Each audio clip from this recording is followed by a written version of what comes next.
Semangat ya adik-adik untuk mengikuti kajian anak soleh. Oke, jargon kita masih pada ingat jargon kita apa? Kajian anak soleh.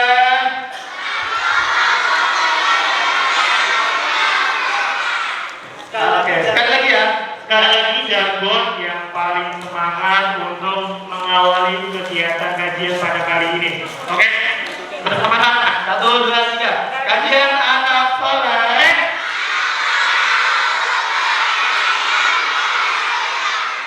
Masya Allah. Oke. Assalamualaikum warahmatullahi wabarakatuh. Assalamualaikum warahmatullahi wabarakatuh. Masih ingat slogannya? Alhamdulillah. Alhamdulillah di arsala rasulahu bil huda wa dinil haq liyudhhirahu 'ala dini kullihi wa kafa billahi syahida. Asyhadu an la ilaha illallah wahdahu la syarika lah. Wa asyhadu anna Muhammadan abduhu wa rasuluhu la nabiyya ba'da. Allahumma shalli ala sayyidina Muhammad wa ala alihi wasallam. Sampaikan juga terima kasih kepada panitia-panitia yang telah mendukung pelaksanaan acara ini. Semoga Allah membalas dengan kebaikan yang lebih banyak lagi. Itu saja yang bisa kami sampaikan atas perwakilan dari panitia dan DKM. Mudah-mudahan Allah mudahkan acara kita hari ini. Terima kasih. Wassalamualaikum warahmatullahi wabarakatuh. Oke, doa. 1, 2, 3. Allahumma inna nas'aluka ilman nafi'an wa rizqan thayyiban wa amalan mutaqabbal. Barakallahu fiik, jazakumullah khairan Kak Iba dan Kak Yusuf yang sudah memandu acara ini. Hey, assalamualaikum warahmatullahi wabarakatuh.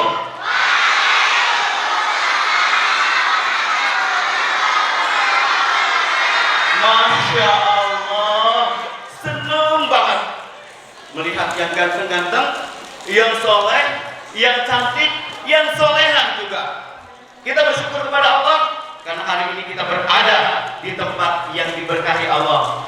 Kita bersyukur kepada Allah karena kita berada di forum yang insya Allah bersama kita ada malaikat-malaikat, bersama kita ada binatang-binatang yang mendoakan, binatang di laut, binatang di darat, semua mendoakan kita karena kita berada di majelis ilmu.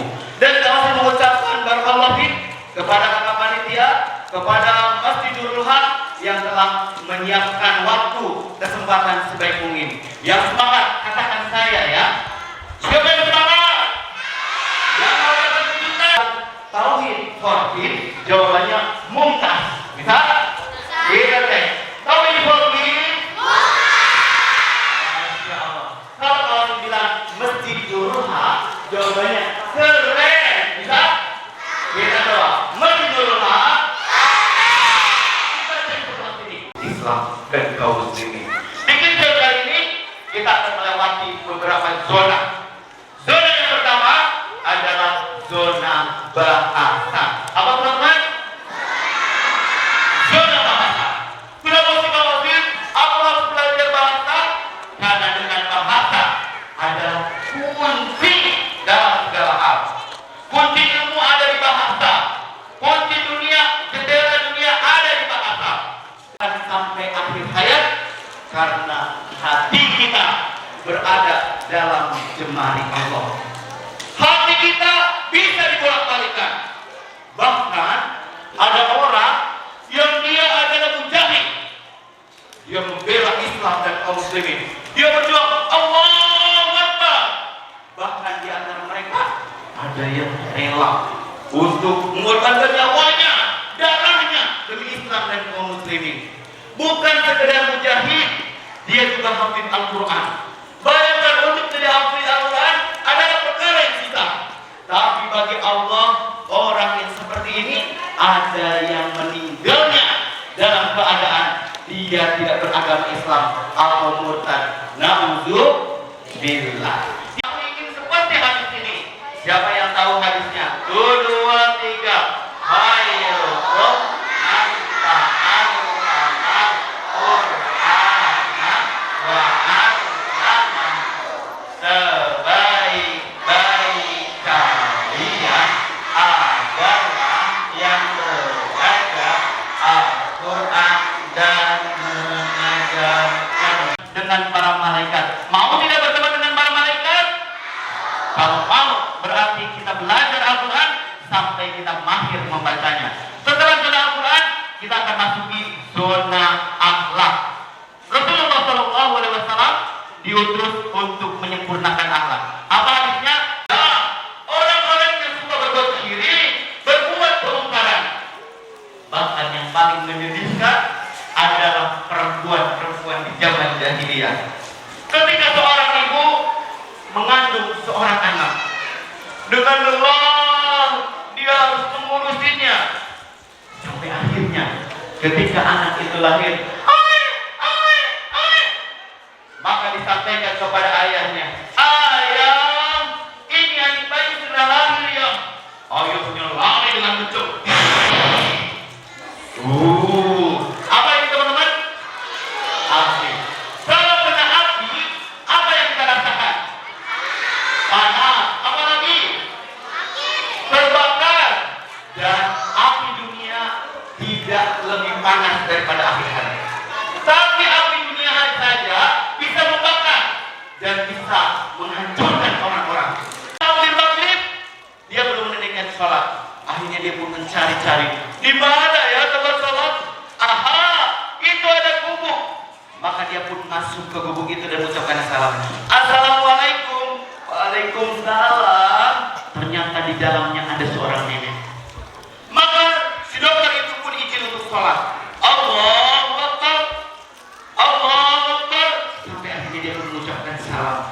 Sebelum dia keluar dan mengucapkan terima kasih, tiba-tiba dia melihat seorang anak kecil yang sedang sakit. Oh ya? Apakah dia sudah pernah ke dokter? Sudah. Bahkan dia disuruh ke dokter Fulan, tapi dokter Fulan ini sibuk sehingga tidak bisa mengabulkan saya untuk bisa hadir. Kalau boleh tahu, siapa nama dokter Fulan ini? Ternyata namanya adalah dokter yang tadi. Masya Allah. Lalu si dokter itu pun heran. Nek, apa amalan yang nenek lakukan sehingga tiba-tiba pesawat yang saya tumpangi tiba-tiba rusak sehingga harus mendarat? Mobil yang saya naiki tidak tiba-tiba nggak bisa jalan. Maka si nenek itu pun berkata, aku selalu berdoa kepada Allah, aku meminta kepada Allah agar Allah tolong cucuku dengan cara yang Allah kehendaki. Maka sekali lagi, berdoalah kepada Allah, karena Allah akan mengabulkan dengan cara yang terbaik, dalam waktu yang terbaik, terutama di waktu-waktu mustajab doa. Dan tentu saja, atau artinya penghormatan. Jadi kita memberikan mahkota untuk ayah dan bunda, itu tandanya kita menghormati mereka, kita menghargai mereka, dan kita bersyukur kepada Allah karena ayah dan bunda kita telah memberikan banyak kebaikan buat kita. Jadi kalau kita bicara mahkota, artinya adalah satu benda yang diletakkan di atas kepala sebagai bentuk penghormatan kepada ayah dan ibu kita. Yang kedua, di kamus bahasa besar bahasa Indonesia, yang disebut dengan orang tua adalah orang yang dianggap tua. Contohnya siapa? Guru-guru kita, om dan tante, pade dan bude. Ada 3 di dalam kamus besar bahasa Indonesia. Kalau disebutkan orang tua, maka adalah orang-orang yang dihormati. Kesemuanya terkorelasi dengan ayah dan bunda. Pertanyaan terakhir, mengapa sih kita harus kita ingin banget memberi mahkota kepada ayah dan bunda kita? Jawabannya adalah, pertama, karena orang tua kita orang yang berjasa kepada kita.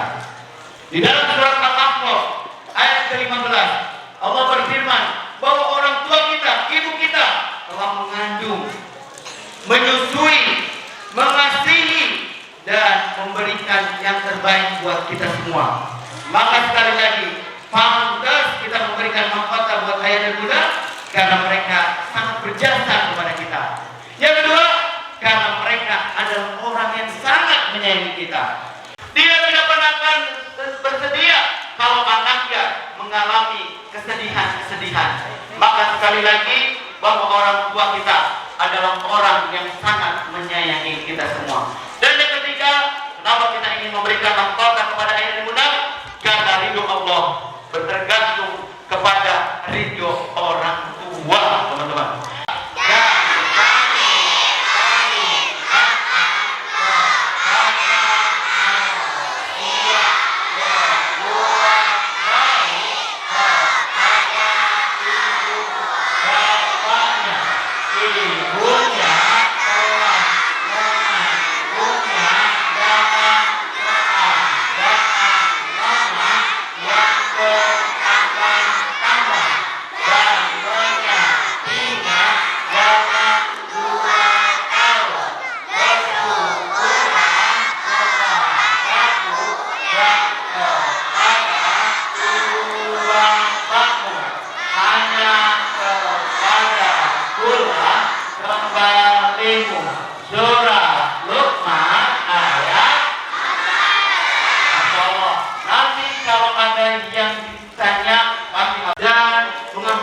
Segala keinginannya. Yang suaranya keras sekali. 2, 2, 3.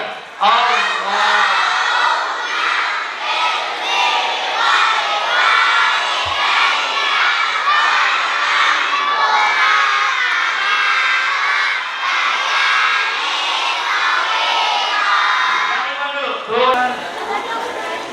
Belakang dulu.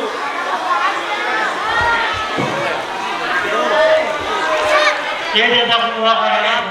Ayo silakan. Dan berakhir, dan gimana kalau Kak Yusuf, acaranya seru nggak sih? Seru banget, Masya Allah. Seru banget ya. Apalagi kita bisa mendapatkan ilmu bagaimana menggunakan mahkota kepada orang tua, ayah dan bunda. Dengan gelar kata terima kasih dulu. Coba.